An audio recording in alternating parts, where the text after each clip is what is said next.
बिहार में चुनावी सरगर्मी तेज हो गई है। प्रदेश की कुल 243 विधानसभा सीटों के लिए इस साल के आखिरी में चुनाव होगा और इस बीच बिहार की राजनीतिक पार्टियों की चुनावी रैलियों के साथ साथ एक दूसरे नेताओं पर आरोप प्रत्यारोप का भी दौर शुरू हो गया है। एक बार फिर से जन सुराज पार्टी के संस्थापक प्रशांत किशोर ने बिहार के मंत्री अशोक चौधरी पर जुबानी हमला बोलते हुए बड़ा आरोप लगाया है। उन्होंने कहा है, अशोक चौधरी के संपत्ति पर जो बात कही गई है हम उस पर कायम है। इन्होंने 200 करोड़ की संपत्ति अर्जित की है। प्रशांत किशोर ने अशोक चौधरी से इस्तीफा की मांग की है। प्रशांत किशोर यानी कि पीके की इस आरोप पर अशोक चौधरी की बेटी और लोजपा यानी रामविलास सांसद संभवी चौधरी ने अपनी बात कही है।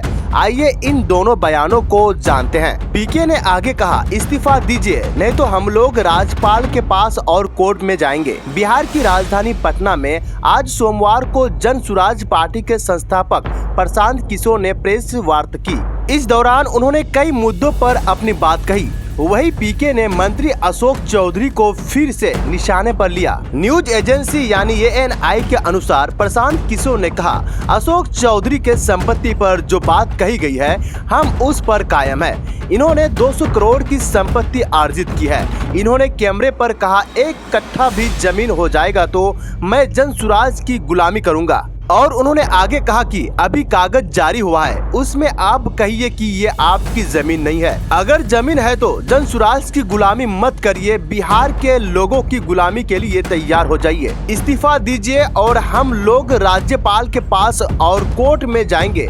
इनके खिलाफ कार्रवाई होनी चाहिए। प्रशांत किशोर की बात पे जवाब देते हुए संभवी चौधरी ने कही कि ये सभी आरोप झूठे हैं, बेबुनियाद और निराधार है। अपने पिता और बिहार सरकार के मंत्री अशोक चौधरी पर प्रशांत किशोर के आरोप पर सांसद संभवी ने अपनी बात कही। न्यूज एजेंसी ANI के अनुसार LGP यानी रामविलास सांसद संभवी चौधरी ने जन सुराज के संस्थापक प्रशांत किशोर के बयान पर कहा, राजनीति में और खासकर जब चुनाव आते ही आरोप प्रत्यारोप सब पर लगते हैं और ये कोई नई बात नहीं है। लोग मीडिया में अपनी प्रासंगिकता बनाए रखने के लिए इसे एक हथियार के रूप में इस्तेमाल करते हैं। और उन्होंने कहे कि मेरी पिता, मेरी सास और मैंने उनके द्वारा लगाए गए आरोपों पर अपने विचार प्रस्तुत किए हैं, लेकिन जिस तरह से वे बार बार आरोप लगा रहे हैं, हम फिर से कह रहे हैं कि इन सभी आरोपों का कोई आधार नहीं है और ये सभी आरोप झूठे और निराधार है। चुनाव के दौरान किसी पर भी ऐसा आरोप लगाना आसान हो जाता है। और उन्होंने आगे कही, हम अपनी तरफ से कह सकते हैं कि ये सभी आरोप झूठे हैं, बेबुनियाद और निराधार हैं।